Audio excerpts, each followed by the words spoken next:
오늘 우리는 팔복 강의 6번째 시간으로 그들이 땅을 기업으로 받을 것이며 라는 제목의 말씀을 나누려고 합니다. 전해지는 말씀 가운데 하나님의 은혜가 있으시기를 바랍니다. 성경에서 땅이라고 하는 것은 굉장히 중요한 주제 중에 하나입니다.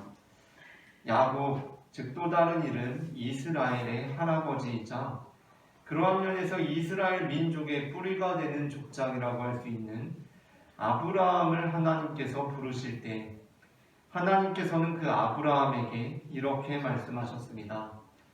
창세기 12장 1절 말씀입니다. 다 함께 말씀을 합독하겠습니다.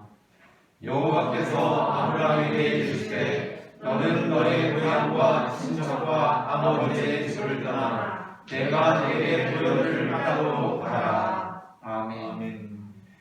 그리고 이후에 출애굽기에 이르러서 보다 본격적으로 땅은 성경의 핵심적인 주제가 됩니다. 아브라함으로부터 이삭, 야곱, 그리고 요셉을 거쳐서 이스라엘 민족이 애굽에서 430년의 노예 생활을 하고 있을 때 하나님께서는 모세를 부르시며 이렇게 말씀하셨습니다. 출애굽기 3장 7절부터 8절의 말씀을 합독하겠습니다. 여호와께서 이르시되 내가 애굽에 있는 내 백성의 고통을 분명히 보고 그들이 그들의 반독자로 말미암아 부르짖음을 듣고 그 근심을 알고 내가 내려가서 그들을 애굽의 손에서 건져내고 그들을 그 땅에서 인도하여 아름답고 광대한 땅, 젖과 꿀이 흐르는 땅, 곧 가나안 족속, 헷 족속, 아모리 족속, 브리스 족속, 히비 족속, 여부스 족속의 지방에 데려가려 하노라. 아멘. 하나님의 꿈, 하나님의 뜻은 아브라함으로 하여금 그리고 이스라엘 민족으로 하여금 새로운 땅, 완전한 땅으로 들어서게 하는 것이었습니다. 그것은 바로 하나님께서 창조하신 온전한 땅, 즉 풀과 씨 맺는 채소와 열매 맺는 나무를 내는 생명력이 넘치는 하나님께서 보시기에 좋은 땅이었습니다. 창세기 1장 11절부터 12절의 말씀입니다. 다 함께 합독하겠습니다. 하나님이 이르시되 땅은 풀과 씨 맺는 채소와 각기 종류대로 씨 가진 열매 맺는 나무를 내라 하시니 그대로 되어 땅이 풀과 각기 종류대로 씨 맺는 채소와 각기 종류대로 씨 가진 열매 맺는 나무를 내니 하나님이 보시기에 좋았더라. 아멘. 하지만 땅은 아담과 하와의 범죄로 인하여 저주를 받게 되고 그 저주는 다시 순환적으로 인간으로 하여금 고통을 벗어날 수 없는 존재가 되도록 만들었습니다. 창세기 3장 17절 말씀입니다. 다 함께 합독하겠습니다. 아담에게 이르시되 내가 내 아내의 말을 듣고 내가 내게 먹지 말라 한 나무의 열매를 먹었은즉 땅은 너로 말미암아 저주를 받고 너는 내 평생에 수고하여야 그 소산을 먹으리라. 아멘. 아브라함과 이스라엘 민족 그리고 모세가 살고 있던 땅이 바로 그러한 땅이었습니다. 여호수아 24장 2절 본문은 아브라함이 하나님의 인도하심을 받기 전에 살던 땅에 대해서 이렇게 전해주고 있습니다. 여호수아 24장 2절의 말씀을 다 함께 합독하겠습니다. 여호수아가 모든 백성에게 이르되 이스라엘의 하나님 여호와께서 이같이 말씀하시기를 옛적에 너희의 조상들 곧 아브라함의 아버지 나홀의 아버지 데라가 강 저쪽에 거주하여 다른 신들을 섬겼으나 내가 너희의 조상 아브라함을 강 저쪽에서 이끌어내어 가나안 온 땅에 두루 행하게 하고 그의 씨를 번성하게 하려고 그에게 이삭을 주었으며. 아멘. 하나님께서는 다른 신들을 섬기는 땅에서 살고 있는 아브라함을 강 건너로 이끌어내셨습니다. 또한 모세를 통하여서는 미디안 광야에서 인생의 암흑기를 보내고 있는 모세와 함께 애굽에서 학대를 당하고 있는 이스라엘 민족을 동시에 이끌어내셨습니다. 출애굽기 3장 9절부터 12절 말씀을 다 함께 합독하도록 하겠습니다. 이제 가라. 이스라엘 자손의 부르짖음이 내게 가라고.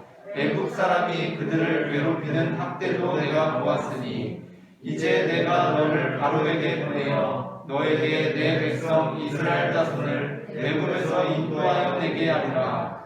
모세가 하나님께 아뢰되 내가 누구이기에 바로에게 가며 이스라엘 자손을 애굽에서 인도하여 내리이까. 하나님이 이르시되 내가 반드시 너와 함께 있으리라. 내가 그 백성을 애굽에서 인도하여 낸 후에 너희가 이 산에서 하나님을 섬기리니 이것이 내가 너를 보내는 증거니라. 아멘.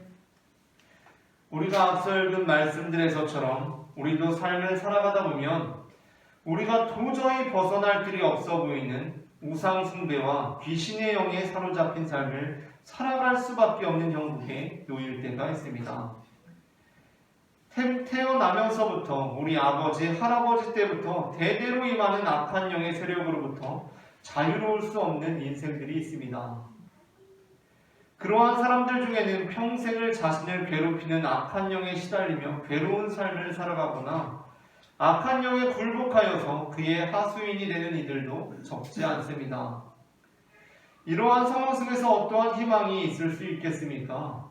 모든 길을 건널 수 없는 강으로 둘러싸여 있으며 사방이 가로막혀서 이 땅에서 섬길 수 있는 것이라고는 부모를 통해서 보고 배운 핏줄을 통해서 내게 흘러들어온 우상과 귀신의 영들 뿐입니다.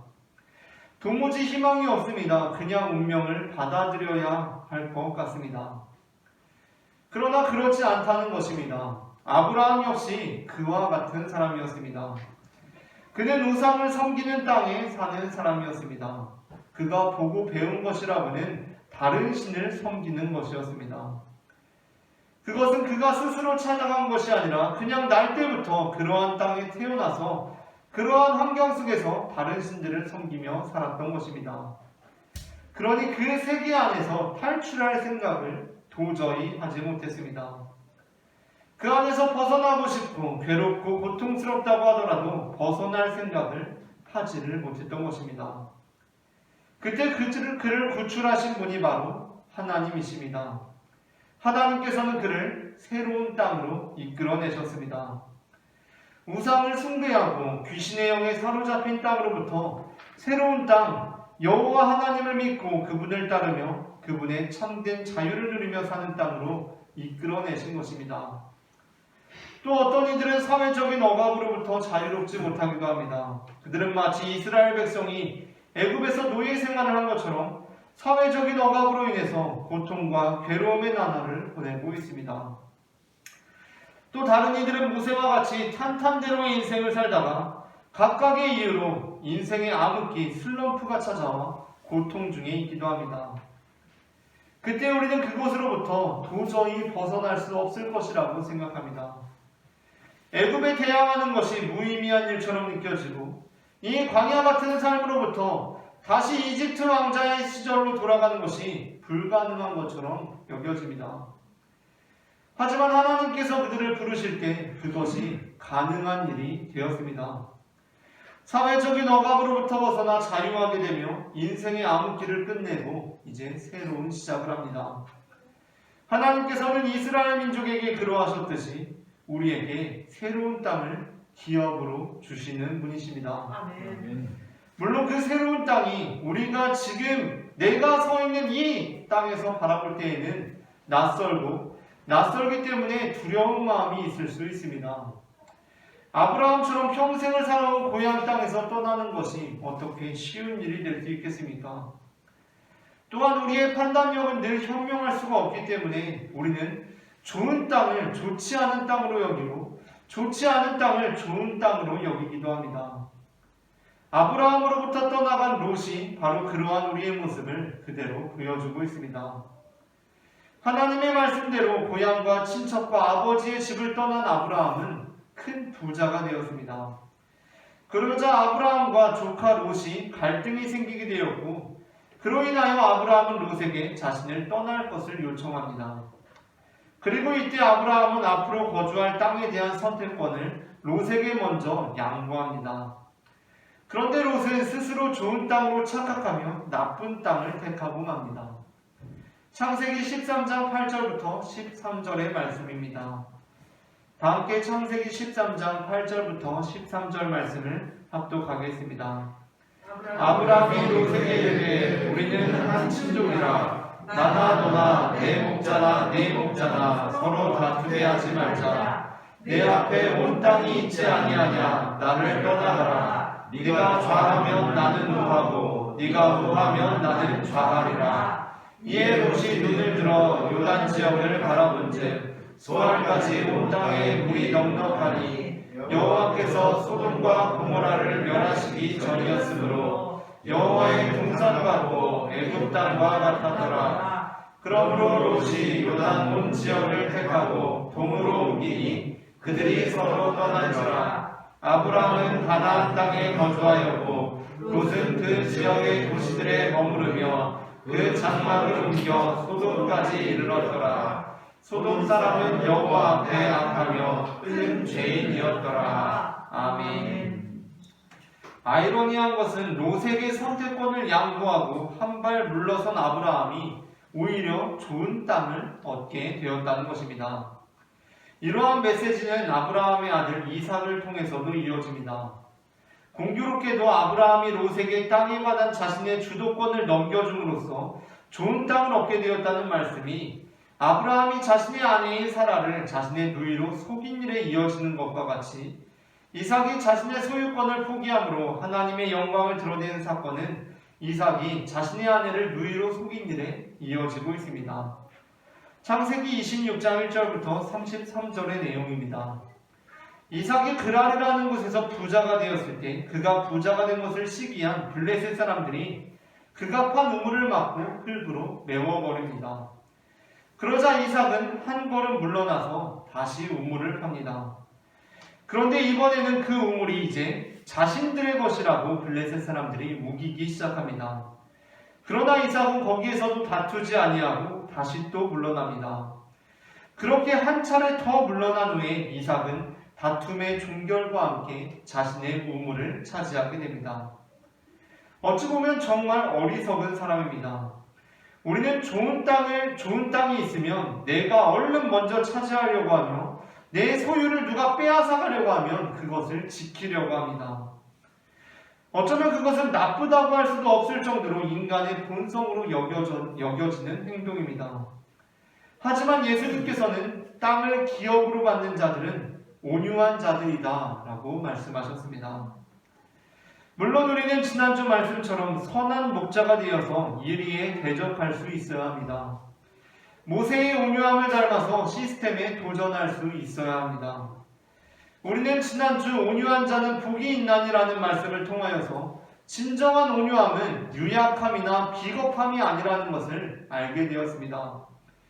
그러나 그렇다고 해서 예수님께서 말씀하시는 온유함이 우리가 좋은 땅을 차지하기 위해 그리고 우리의 가진 소유를 지켜내기 위해 벌이는 싸움이나 투쟁과는 무관하다는 것을 우리는 기억해야 할 것입니다.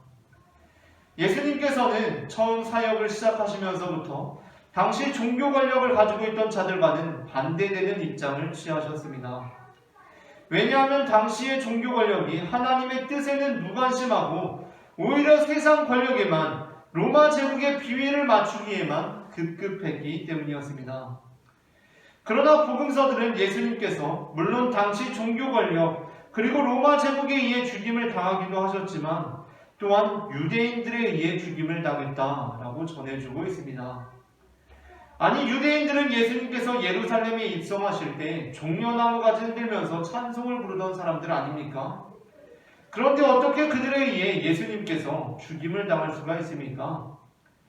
복음서들은 예수님께서 예루살렘에 입성하신 후에 그 제자들 내부에서 그리고 유대인들 사이에서 예수님께서 자신들이 기다리던 정치적인 메시아가 아님으로 인하여 실망과 분노가 일어났음을 곳곳에 암시하고 있습니다. 그렇기 때문에 예수님께서는 종교 권력과 로마 제국에 의해 그리고 또한 유대인 무리에 의해 죽임을 당하게 되신 것입니다. 우리는 때로 사실 온유한 자라는 것이 그냥 유약하거나 비겁한 것이 아니라 예수님의 편에 서서 그 싸움과 투쟁에 동참하는 것이라는 메시지에 한껏 고무되곤 합니다. 왜냐하면 이렇게 할 때 예수님께서는 분명히 내가 적으로 여기고 있는 자들의 적이시기 때문입니다. 그래서 예수님의 손을 잡고 내 싸움의 현장으로 이끌고 들어오려고 합니다. 그런데 그 순간 예수님께서 내가 적으로 여기고 있는 자의 적이기는 하지만 그렇다고 해서 완전한 내 편은 아니구나라는 것을 알게 되었을 때, 그러니까 예수님께서는 제3의 길을 걷는 분이라는 것을 알게 되었을 때, 예수님께서는 내가 내 고향 땅에서 다른 신을 섬기며 살아가는 것을 원하시는 것이 아니라 이제 그 땅에서 나오기를 원하시는 분이라는 것을 알게 되었을 때, 예수님께서는 내가 편안히 애굽에서 먹을 것들 잘 먹으면서 노예 생활을 하기를 원하시는 분이 아니라 이제 자유인이 되어 나오기를 원하시는 분이라는 것을 알게 되었을 때 우리는 어떻게 합니까? 우리는 예수님을 대적합니다. 예수님께서 우리에게 보이신 길은 악에 대항하는 길이셨지만 이전과 동일한 방식으로 대적하는 것이 아니라 완전히 새로운 방식으로 대적하는 것입니다. 모세가 바로 앞에 나아감으로 인해서 이스라엘 백성들의 고통은 일시적으로 더해지게 되었습니다. 그들은 본래 주어진 짚으로 벽돌을 굽는 일을 하곤 하였는데 이제는 미움을 사게 되어서 짚을 스스로 구해서 이전과 동일한 수량의 벽돌을 내어야 하는 상황에 놓이게 되었습니다. 그래서 이스라엘 민족들은 모세의 등장을 하나님의 뜻에 반하는 사건이라고 여겼습니다. 이러한 이들의 태도가 출애굽기 5장 20절부터 21절에 그대로 나타나 있습니다. 다 함께 출애굽기 5장 20절부터 21절 말씀을 합독하겠습니다. 그들이 바로를 떠나 나올 때에 모세와 아론이 길에 서 있는 것을 보고 그들에게 이르되 너희가 우리를 바로의 눈과 그의 신하의 눈에 미운 것이 되게 하고 그들의 손에 칼을 주어 우리를 죽이게 하는도다. 여호와는 너희를 살피시고 판단하시기를 원하노라. 아멘. 이스라엘 민족들이 생각한 여호와 하나님은 어떠한 분이셨겠습니까? 이스라엘 민족들이 생각한 여호와 하나님, 그분은 우리에게 지푸라기를 주시는 분이십니다. 우리에게 놀라운 기적을 베푸셔서 우리가 덜 수고하고도 애굽에서 요구하는 벽돌을 채울 수 있게 하시는 분이셨습니다. 그러나 하나님의 뜻은 달랐습니다. 하나님의 뜻은 그들에게 지푸라기를 주는 것을 넘어서 그들에게 새로운 땅을 주시기를 원하셨습니다. 오늘 우리 또한 우리의 시각과 우리의 생각 속에서 하나님께서 나에게 지푸라기를 안 주신다고 불평하고 있지는 않습니까? 원래 지푸라기를 편안하게 얻을 수 있었는데 그 지푸라기를 이제 수고하여야 얻을 수 있다고 불평하고 있지는 않습니까? 우리는 그 불평을 넘어서 이제 하나님의 뜻을 바라볼 수 있기를 원합니다. 하나님께서는 우리에게 새로운 언약의 땅을 약속하고 계십니다. 우리가 우리의 정욕을 위해서 투쟁하는 것이 아니라 더 높은 시각으로 하나님의 뜻을 바라보며 그 믿음의 길, 믿음의 땅을 향해 도약할 수 있는 하나님의 자녀들이 될 수 있기를 소망합니다.